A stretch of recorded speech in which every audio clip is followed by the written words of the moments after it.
买房是很多人一生的梦想，但除了存这个头期钱，最难搞的其实就是申请房屋贷款。别担心，只要搞懂流程，其实没你想的那么的难。今天我很荣幸的邀请到 Ideal Mortgage Specialist Malaysia， 同时也是荣获多次 MDAC 荣誉的 Brian， 来为大家深入分享关于房屋贷款的知识。Let's go！ 感谢 Brian。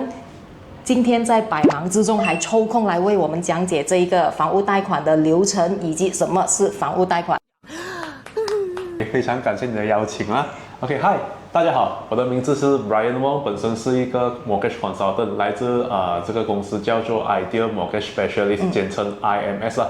我们在这个 industry 呢已经是成立了16年。OK， 主要的工作就是帮助我们的顾客申请房屋贷款啦。OK，所以我们主要是有跟10家银行 OK 有一些配合。OK， 为什么是10家银行？就是因为有10家银行呢 OK， 每一个银行都有不一样的口味，有些比较喜欢做生意的伙伴，有些比较喜欢打工的人群。OK，所以当顾客的 profile 来到我们的手上的时候，我们就可以分析，以10家银行的角度帮他分析最适合他们的房屋贷款 ，OK， 以帮他们就是买到他们的梦想家园啦 ，OK，so 接下来我的访问 ，OK， 其实我会保持中立，不会偏袒任何一家银行，这就叫做专业了。谢谢你。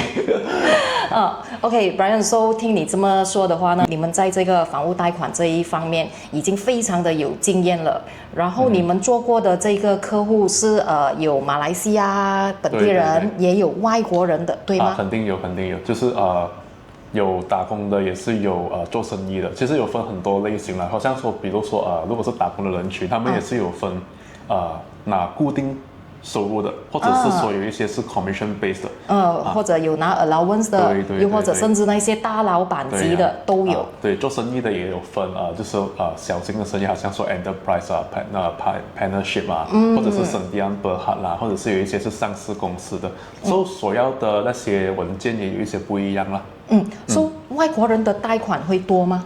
外国人的相比来说肯定会比本地人的比较少，可是肯定会有接触到了，会有接触到。因为马来西亚是很好的一个国家，就是可以开放贷款来让外国的朋友来购买我们马来西亚的地产，可是需要遵守一些 SOP。OK， 好，那我以下的这个问题，我就会以问答题来访问你了。没问题。OK，开始。OK，Brian， 什么是 home loan 房屋贷款呢？OK， 你会以什么方式来解释这一个房屋贷款 ？OK， 房屋贷款这一回事相信大家应该都不陌生。它其实就是一个当我们要购买房子的时候，大数人都会选择的一个方式。OK， 因为物质它本身不是一个便宜的东西，如果是用现金来买的话OK， 可能很多人会超出他们的能力范围了，所以大多数人都会选择用贷款的方式来杠杆买这个物质。OK， 因为在马来西亚人买第一间屋子和第二间屋子是可以借到高达90% 以上的。打个比喻OK， 一个 tips。第一间屋子其实如果买首购族 OK， 买住的屋子就是我们所谓的 residential property OK， 它是可以借到100%的。哇 100%OK， 第二间就90了，是第3间开始就是70。OK， 所以就很多的人都会选择用贷款的方式来购买房子了。OK， 所以如果说有一些人群是比方说做生意的大老板们他们是可以用现金来买的。可是他们往往都会选择借贷款的方式来购买物质，因为这个可以让他们制造更加多的现金流。对，对。OK， 可是用贷款的方式借物质OK， 那个物质其实本身就是一个抵押品嘛。OK， 如果说中间有什么意外导致到这个物质中途无法摊还的话 ，OK， 这样子银行就有这个权利可以收回拍卖，所以大家要小心这一点。明白。银行就好像一个跟你做生意的一个股东这样子，就是跟你一起合伙来买这个物资，名义上好像是你的，可是基本上有它的名义存在在里面。OK， 因为你把这个物资抵押给银行嘛，所以是如果万一有什么意外 ，OK， 比方说如果 OK touch wood 忘记睡醒了，OK， 这样子那个贷款是还需要还的嘛？怎么办呢 OK， 就可能家里人去谈还咯。OK， 可是如果家人没有能力了，OK， 这样子银行就拿回你的屋子去拍卖了。这个是一个很现实的问题。对，但是可是有解决方法了，不用害怕所以等下后面应该是会有问到关于解决方法的这一块了。OK， 好 OK， 谢谢你啊。OK， 我们下一个问题啊，Fixed interest 和 variable interest rate 的分别是什么？ Fixed interest 跟variable 就是一个是固定的利率 ，OK， 一个呢就是跟着市场浮动的利率，就是variable rate 啦 ，OK， 所以其实主要马来西亚的银行接触的房屋贷款都属于 variable， 就是他们是跟着我们国家银行的 OPR 走的，来浮动。就是会浮动的 ，OK， 所以如果是讲 fixed interest 的呢，往往就是我们的一些其他方面的机构了，比方说某些保险公司所放出的房屋贷款，或者是某些政府机构所放出的房屋贷款，他们就会以 fixed interest 就是固定利率来来给这个贷款。决定这个贷款，对。但是如果我向银行申请贷款的话，我可以说我要 fixed 还是这个 variable？如果是银行的话，肯定是 variable。一定是 variable，对，一定是 variable。可是其实 variable 的利息啦，可以坦白讲会比 fixed 的会来得更划算。更划算对，因为他们是比较弹性化如果说你要提早去还完它是 OK 的，fixed 的就不能。fixed 的也是呢，要看它的配套是怎么分配。这两者之间是不是它的 rate 会有不同？就是 fixed 的会比较高的利息。也不可以这样子说，可是往往会啦也不可以这样子说，可是往往会也是要看顾客的本身的那些 profile 来定义了，也是要看当时他们的某些机构的那一些 package 是怎样的。可是肯定的东西，他们肯定是属于一个叫我们所谓的 reducing balance。就是说如果提早还完的话，OK，后面还需要给的利息就中断了。这个是 fixed 的，fixed 或者是 variable 都可以。都可以。只是说 fixed 的往往他们肯定是有条件的OK， 什么条件 ？OK， 可以来问我了，对Brian， 房屋贷款类型分为多少种类型？类型OK， 主要我们会有分两种啦 ，OK，一种是 conventional loan，另外一种就是 Islamic loan。然后这两种类型里面呢，也是会有分为term loan 或者是 flexi loan。可是往往现在我们银行都是以 flexi loan 为主啦。OK，首先conventional loan 呢，就是大致上是比较 general 的人都会选择的，除非是我们的有族同胞，OK， 就是还会们选择 Islamic 的那一个loan 来作为他们的房屋申请啦。OK， 也是有一些人他们会选择 Islamic loan 啦。OK，Islamic loan 其实还有一个好处，就是往往它是没有 lock-in period 的。OK，就是它如果是说你现在购买这个房子以贷款的方式，用 Islamic loan， 如果是说你还了1年过后你要卖掉，OK， 它是不会 charge 你 any 的 penalty。如果是 conventional loan 的话，往往就会有一些 penalty 需要就是提早还完的需要 charge。就是它会有一个 lock in 的 period， 比如说3年、5年这样子。对了，基本的都是3年。基本的话都是3年，对。然后过后就是以往还有一些叫 term loan 啦，term loan 就是我们因为我们的房子贷款都是走着 daily rest，就是我们可以提早的 settle 它，提早还它。这样如果是term loan 的话，就是你可以放多余的钱去省那个利息。比方说现在如果你借一个50万500千，OK， 你放了一个100千的话，OK， 它就省掉100千的利息，银行只是会用400千来计算你的那一个利息而已。OK， 可是term loan就不可以把这个你放多的钱拿回出来。OK， 所以这个你知道是可以拿回出来的吗？如果是 flexi loan 的话呢，就是说 OK， 我现在有一笔100千，OK， 我要放进去省利息，OK， 我借的是500千啦，OK， 我借的是500千，银行就以500千来算我的利息嘛。对。OK， 但是现在如果我手头上有一个没有用到100千，我把它放进去这个500千的loan account里面，OK， 它就少去了一个100千的利息。这样我就每个月可以省下一个利息的那个钱咯。OK， 可是当我要用到这一笔钱来做一些投资的话 OK， 这个100千可以任何时候拿回出来，这个就是我们的 Flexi Loan。通常我会建议顾客可以用这个方式来提早还完他们的房子贷款，你不要让银行赚这样多，不要讲是我讲的。好咁啦，你哋申请这个房屋贷款的话，是必须一定要购买这个银行的房屋贷款保险吗 OK， 这个问题呢就比较看个人。OK， 或者是我反问回你了。OK， 像你现在跟银行借一个贷款来买这个房子。OK， 这样子好像我刚才讲的，如果中途有什么事情 ，OK， 忘记事情了。OK， 以导致到还不到这个贷款嘛，这样子这个贷款你觉得啦还需要还没有的？需要还啊，需要还，肯定啊。这样子还不到的话怎么办呢？保险。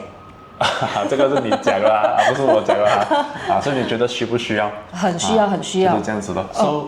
房屋贷款的保险就有分成2种了。OK， 一种就是我们的 MRTA，OK， 或者是另外一种就叫 MLTA，两者有什么分别呢？首先我讲 MR，OK，R 就是 based on reducing reducing， 对，这个MRTA 呢，它的保费先啦 ，OK，因为应该很多都是在乎那个保费 ，OK， 所以那个保费是要一次过给完的，OK， 一次过给完，然后它是 reducing 嘛，R based on reducing 就是说它的保障是会每一年减少的。打个比方说，如果你借的贷款是35年，这样子就是说，如果在第10年出事情了，OK， 它就based on那个第10年你还欠着多少钱还给你了。就是 cover 那一个你所欠的贷款的数额而已，一直到用完为止，供完为止。如果是到最后没有事情了 ，OK， 都是讲可能借的贷款是35年，没有事情，这样子这个是我们都希望的啦，没有事情就最好了。可是你所给的那个保费是完全没有了，没有了咯。OK，然后如果是中途你要换房子，可能这个房子你住了5年、10年，你要换大一点的房子，这样子这个你要卖掉。OK， 你要买一个新的，这样子这个保险，这个 MRTA 也是没有的。玩過嚟嘅啫，嚇我唔到嘅。所以另外一種 MLTA 呢 ，OK， 首先它的價格 ，OK， 它的保費，它是可以分每個月，或者是每個 quarter、每半年、每年 ，OK， 自己選擇性的去分配，每個月給也可以，就是工期那樣子，就像我們買這樣子，不需要一次過付完。好。所以它的那一个保障 ，OK， 它的 leverage 嘛，就是保持一样的。打个比方说，现在你这个 MLTA 它是500千的保障 ，OK， 所以你这个房子供了10年过后，从500千变成可能400千，OK， 你欠400千，但是它也是会以500千的保障来 settle 那一个400千你所欠下的贷款，还有100千的 balance 是给回你的家里人。OK， OK， 然后这个呢，它就不是跟着房子，而是跟着你本身。所以如果说，好像说刚才那个情况，如果10年后你要卖掉这个房子，换大房子，但是这个500千是可以跟着你去另外一个房子的，就是可以 transfer， 就是挑去另外一套房子。对的。然后它有没有像我们买的保险有 investment link？这样子会有就是刚才那个 MRTA 就是供到最后它是没有东西拿回的嘛，这个就是供到最后它是可以有一定的那一个我们所谓的范围就可以拿回的往往如果是通常啦就是你给的保费 OK 是可以全款拿回来的so 就是像你这样子讲的话，我觉得 MLTA 会比较抵过这一个 MRTA 啦，这个就是要看你个人的怎样的去看 income 啦，还有看个人的 income 啦，对吗？就是你看你怎样去看这2个保险的价值咯。所以如果需要更加了解的话，可能我就要 show 你一些 quotation 的东西了。quotation 的东西。私底下聊。OK，so 如果你们想了解的话，你们就直接问 Brian 吧。OK。接下来的问题，很多人都想知道的。OK， 现在目前马来西亚的这个房屋贷款利息是多少？这个比较难给你一个确定的答案因为最低，OK， 最低的话，现在市场可以去到3.75都有，3.75还是有的。对，可是怎样来取决于顾客的贷款的这个利息呢？首先，第一个东西就是我们要看顾客本身的 profile。他的收入的那些来源，OK，他本身是做什么行业，然后还有他购买的房子的数额，OK，so 给你一个 example 啦，如果他购买的房子的价钱越低，他的利息就会越高。哦，OK，如果他的价钱越高的话，OK，就证明其实这个顾客的能力也是高的，蛮高嘛，对不对？OK，这样子银行就觉得这个风险也 OK，这样子就会给他低一点的利息哦。除了这个因素，还有其他的因素吗？还有看你选择哪一个银行啊。可是基本上现在主要马来西亚出名的那几家银行，其实利息都大同小异，只是看它的 final approval，我们可以为顾客争取到怎样的利息。对。那我们讲了这个最低的利息，最高的又会去到多高？最高的这个也是取决于要看回顾客的这些profile 的东西我之前我在小红书刷小红书的时候，我就看到有一个人说他在一家银行获得批准之后，那个是 A 字头的银行，他拿到的那个贷款利息是4.6，然后他就问人了，你们觉得这个4.6会不会很高呢？你觉得呢？本身我会用一个客观的心态来看待这个事情了，OK，因为我们不懂他发生什么事情也不懂他的收入状况怎样，也不懂他购买的房子是多少钱OK，所以如果是说喜出必有因嘛，喜出必有因肯定是有原因的嘛，对不对？OK， 所以4.6这个利息其实也是会发生的。对 ，OK， 可是如果是说你要好一点的利息，可能你就要先可能找我们在 before 你申请贷款之前，我们让你先准备一些功夫，来获得好的一些配套。对。因为有时候我们做贷款之前可能我们也是要做一些准备功夫。如果不是的话，我们突然间去贷款OK， 我们也不了解我们的 profile 到底银行喜不喜欢。所以如果慢慢然的就是下定决心要去买 ，OK， 还没有做任何的 checking，这样子就可能会有这样子的影响了。意思就是说每一家银行也有他喜欢的 profile， 对，还是他会喜欢什么样的 profile 这样子。对了。所以呢，就找专业的人来帮你们看吧，要下什么功夫，要落乜嘢料啊？OK， 房屋贷款申请最长的年限是多少？然后本地人versus外国人。OK， 就是借房子可以摊还多少年呢？最长是多少？OK， 本地人呢就非常的 straightforward。OK， 就是如果购买居住的房子residential property 的话呢，就是最高35年，取决于顾客的年龄，就是 maximum 它可以去到70岁。比方说，如果顾客本身是50岁，OK， 到他70岁就是20年嘛，就是说他 maximum 最高可以借到的房子的这个贷款是20年而已。OK，如果是讲他25岁这样子他肯定可以借35年就是最长的期限。哪一个最高为准呢？35年或者是70岁。那外国人可以吗 ？OK， 外国人呢，这个就很个别的状况，看每个银行有不一样的guideline，OK，而且是经常都会换 policy。OK， 有些银行可能只是给外国的朋友10年。OK， 可是有些银行看什么情况也是可以让外国的朋友可以借到70岁。可以借到70岁也可以。对了。比如什么银行？这个就不方便透露吧，保持中立，对不对？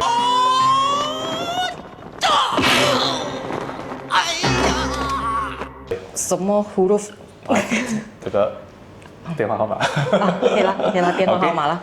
可是就是为什么会这样子呢？我让你知道了。OK， 因为打个比方说，现在如果你是借钱的那个人，OK， 你要借钱给你的朋友，OK， 你的朋友是你跟他从小认识到大的，OK， 你会借给他吗？容易一点吗？容易一点嘛。可是如果是一个刚认识的外国朋友，不借就是这样子啦。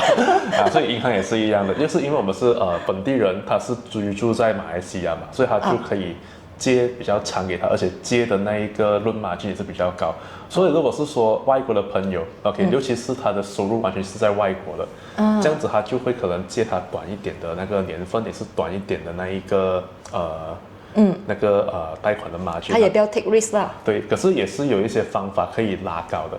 哦，对，也要下功夫啦，有也要下点滴流啦。功夫咯，就可能你放一些存款在我们马来西亚这样子就可以拉高一点的年份，拉高一点的贷款的margin这样子咯。如果是讲外国的朋友在我们本地做工这样子也是可以借高一点，借久一点，在本地做工对，因为银行容易查到他的容易找到他。资料。简单的就是容易找到他如果是讲他完全是在外国的话，等下真的是OK，万一他不继续谈那个房子來去唔好嘅喎，啱就是这样子啦。OK， 接下来的问题很多人都想知道的，就是联名买房。OK，任何人都可以一起联名买房吗？这个问题之前的银行会管制到比较严，可是现在就比较放宽了一点点，放宽了一点基本上点。应该没有太大的问题了。最主要是可以提供到给银行，他问到他要听的问题。对，对吗通常都是老公老婆对吧？老公老婆兄弟姐妹表弟堂弟堂哥我还有一个敏感的，我又想问了，你问吧。就是朋友朋友之间呢，也是可以的。朋友之间看是特殊情况，看怎样的朋友啦，可以啦。所以如果有朋友之间要联名买房的话，特殊情况的话，对，好 ，OK， 可以。Brian，我有一个 case 就是我要分享给大家的啦，就是说有一个父亲他想买房子给他的女儿，他女儿还在读着书的，但是他父亲呢就大概60多岁，所以女儿是没有 income 的。OK， 但是他的父亲如果要借那个 housing loan 的话呢，他到70岁，他现在60多岁，他只能贷款几年，然后他就直接跟他的女儿联名然后这个贷款呢就用女儿的岁数来算35年，但是 salary 呢就用父亲的收入用父亲那边对来借这个贷款。对，他女儿有超过18岁吗？他女儿是超过18岁的， 18岁还在读书了。21岁这样子吧。21岁这样子的会比较挑战，可是是有银行可以接受的对，所以这个我是要分享给大家的啦，就是说是有银行可以接受，可以拉长回35年，跟着他女儿的那个岁数。然后有很多银行就是说2个贷款人一定要收你的那个 basic 的 income， 你的 salary 的收入状况给我才可以贷，但是其中有一家银行是不需要的。对，所以就给你们一个 information 了哈。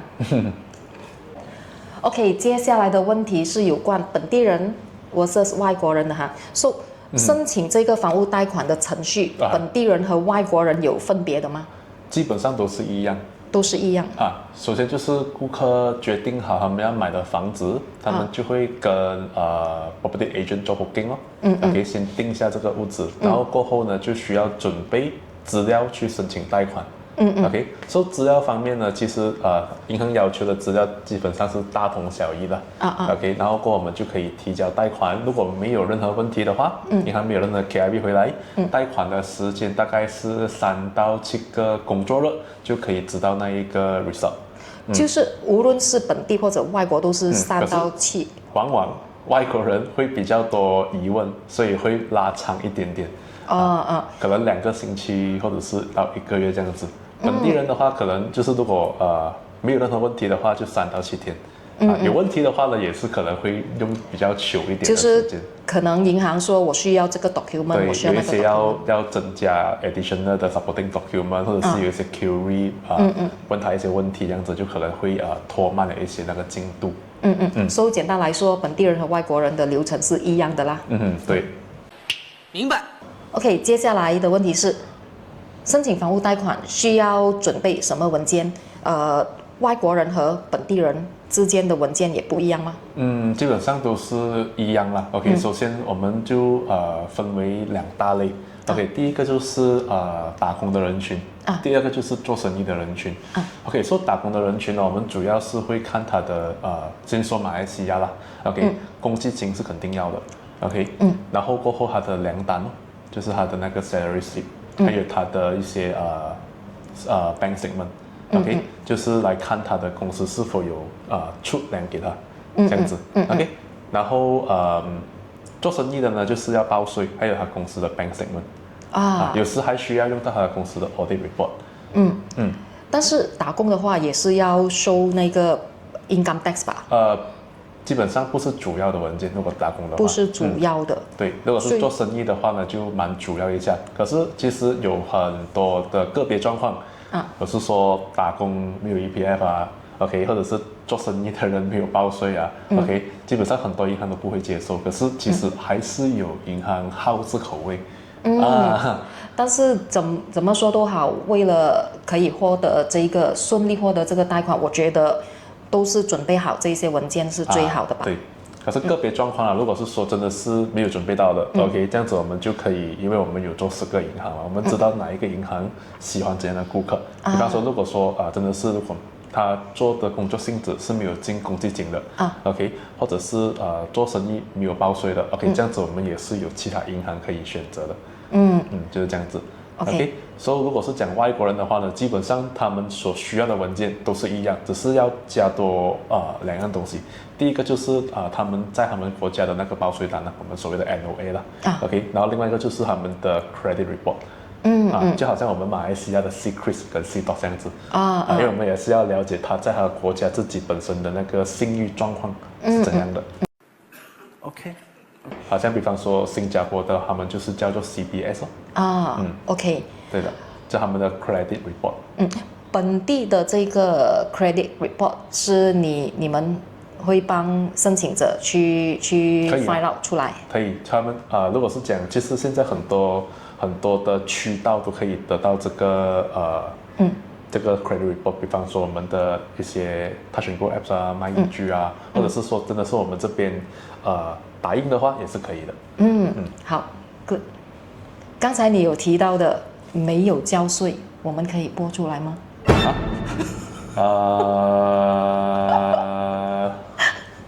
你刚才说的，比方说没有交税，没有交税，可能他的收入还没有到那个水准吧，对不对 ？OK， 可是他买的房子也没有到那个水准吧。我还是要问一下，因为没有交税是很敏感的就是可能他还没有到那个需要报税的水准所以是还没有到那个需要报税的水准的 level。OK， 很重要的问题。好，房屋贷款在什么原因之下会被拒绝？OK， 这个是一个很好的问题。OK，就是自己本身的收入还没有达到那一个购买这个房子的能力所以这个是其中一个原因OK， 然后就是有一些个别的原因，就可能是房子的问题因为有些银行他们会因为他们也是有自己的口味嘛 OK， 有时候如果是那个房子是属于他们的 negative listing， 这样他们也是可能会拒绝这个贷款OK， 或者是卖家的问题，seller的问题如果卖家本身有一些不良的 record， 比方说bankruptcy OK， 这样子也是会导致那个贷款会被拒绝了。所以这个是 for sub sales 的，就是二手房的，你说的这个卖家的 record。对，如果是讲新项目的话，通常都是贷款人本身本身的问题OK，就是这样子OK， 或者是他的 scoring 不好咯可能有欠银行钱他的 record 欠期OK，信用卡爆卡OK，或者是讲完全他的状况是没有东西的就是很 clean 的那一种。对，可能他已经是有一定的年纪，就是他出来社会做工，可能做了一段时间，可能5-6年OK，可是他的那一个我们所谓的那个信誉报告，我们的credit report secret 那一些OK 是过送了OK， 这样子也是会影响他的那个贷款的那一个分数所以最主要他也要用 credit card 对你知道为什么会有这样子的问题出现吗？为什么？为什么银行不喜欢那个人没有借过钱？因为很多顾客会讲，哎呦，我没有借过钱这样应该是我很美嘛，我应该是很受欢迎的嘛OK， 可是要想到就是 OK， 站在银行的角度，我不认识这个人OK， 这样子如果说现在你是fresh work，你刚刚读完书出来OK， 做工一做了可能半年1年，你就想要买车买房子OK， 这样子银行可能会可以 take 这个 risk 借钱给你。OK。可是如果说你已经是做工了5年，OK， 你还是没有用信用卡啊，还是没有买车这样子，我不懂你这个人的信誉去到哪里，就不懂你会不会准时还钱所以就是银行会担心这一点。所以总的来说，准时还钱也是很重要的，就是我们的 credit card 或者 car loan 要准时，迟一天都不能吗？迟一天可以，就是在那个月份准时缴到就可以了。但是我听说过，可能你迟了1天2天，它也是会进那个 CDOS 的吗？不会的吧？不会，肯定是迟1个月，因为银行最厉害就是收钱。如果是讲今天你的那个 due date 到了，你没有还到，OK，不懂你应该没有试过啦，你 OK， 就是他会。应该通常啦，每7天都给你个 notice， 提醒你要还钱了啦，send message 给你要还钱了啦。OK， 真的是没有还钱，可能就会有人 call 给你，谁提醒你还钱了，这样子就是你拖了整个月没有还，还会进到那个不好的 record。1个月就进？对，1个月才会进。OK， 大家明白了哈，所以信誉是很重要的。对。Brian， 如果我想提前还清我的房屋贷款，那我在贷款后的3年以内，就是它的 lock in period 之内，我就还清贷款，我会坑了这个penalty吗 ？OK， 首先要了解那个贷款的 package。OK， 所以我们有分，刚才有讲到 conventional loan 或者是 Islamic loan 嘛，往往 Islamic loan 是没有 lock in period 的，可是有时候一些 conventional loan 某些银行也是没有 lock in period 的，所以我们要了解我们的那个贷款的 package 咯。OK， 如果是说 standard 的话，通常都会有一个3年到5年的 lock in period。OK， 这样子那个 lock in period 的 penalty， 如果是讲你在3年内还完。OK， 它可能就会中一个2到3%的 penalty 咯。可是 after 3年过后就没有了的了。给大家一个 tips， 就是如果是说在3年里面真的是有这个钱可以一下子还完的话，其实你也不用讲真的是去 settle 它。你可以透过刚才我讲的那一个 flexi loan 的方式。还有我说，如果你借500千，你放100千，它就省掉100千的利息嘛。如果现在你有500千可以 settle 了，这样子你就把这个500千放进去里面，压制那个利息就好了咯。它也是没有赚你利息，就不用 settle 它嘛。也对哦，Brian，最近我有一个顾客他刚刚拿新房子而已，就是 VP 的房子，然后他就说他要卖他的这个房产。然后他卖的这个房产的价格他要跟回这个 SPA， 他签 SPA 的价格。你说这个 value 能够拿到和这个 SPA 的价格一样的 value 吗？ OK， 就是他刚刚买了一个新项目，刚刚才交锁匙，对，他就要把他的这个屋子转让，对 ，OK， 对，然后他的那一个市场价，就是要卖回跟他之前买的价钱一样。是的，所以这个首先我们要取决于现在的那一个房地产的价格，所以我们需要先去给我们的 valuer 估价师去 check 它这个屋子的价值会有多少。如果是可以 match 到跟他之前买这个屋子的价格，这样子就可以以回同样的价格去卖咯。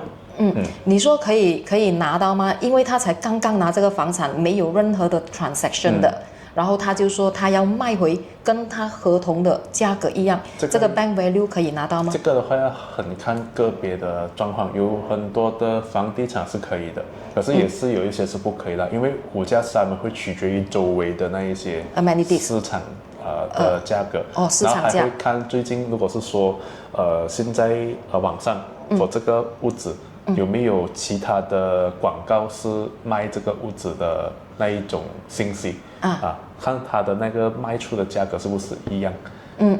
主要的就是看它周围的房地产的价格，还有可能也要看一下一些 landlord market 的市场因为刚刚说是可能有一些之前的买家他们的 holding power 可能就是没有太足够，所以他们就要放这样子，也是会影响那一个 value 的。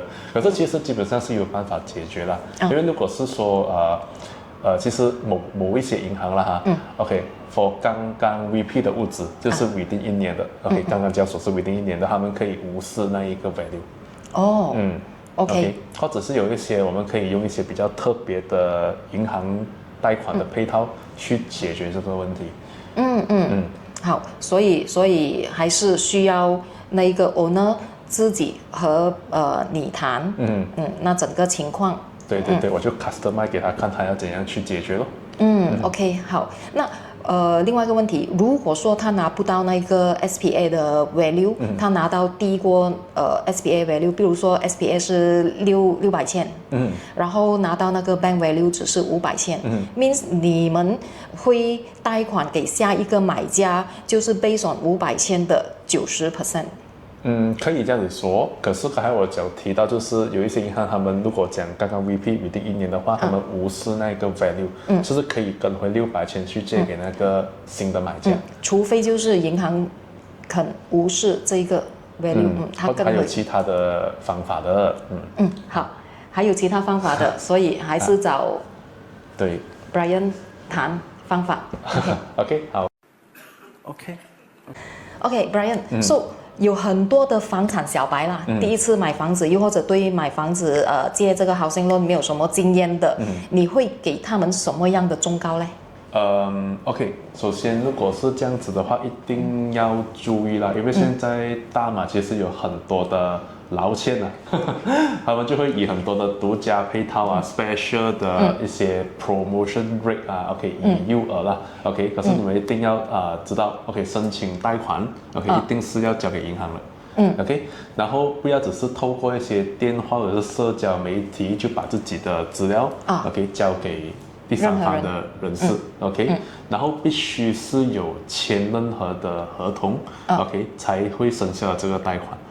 千万不要相信，就是可能那个电话还是一些媒体说，哎，你的贷款已经获得批准了，可是你需要缴付这样子的钱，然后可能他们又不需要上到去你们的公司，又不需要上到去银行，就在那个手机那边说叫你点击任何的连接，这个是需要注意的东西啦。对 ，OK， 所以我觉得要小心的话呢，就是一定要上到去你们的公司。又或者银行，最好是面对面的。面对面，我看到你整家公司在我的面前。可以。好啊。另一方面是基本上贷款没有任何收费。没有任何收费。对，没有任何收费。所以说它或者是有一些银行批准了过后，他们有一些所谓的 processing fee 啦。可是也是少数的银行现在有了，有时候也是可以拿到 waiver 的，真的只是200块而已了。可是 upfront 我们是不会跟顾客收任何的钱。总之 whatever 说要跟你收钱的，都要小心。对，看他提供你给你的那个户口，银行户口究竟是什么户口？对。OK， 今天的视频就到这里。如果你们对这个housing loan 房屋贷款有什么疑问，又或者你们想申请这个 housing loan 的话，都可以问 Brian。我就把他的这个联系方式写在我的视频的下方。OK， 非常感谢 Brian 今天抽空出来分享这么多有用的这个 information 给我们。谢谢你的邀请。谢谢。最后，如果你们觉得这支影片对你们有帮助的话，记得点赞、分享以及 subscribe。我们下个视频见，拜拜。拜。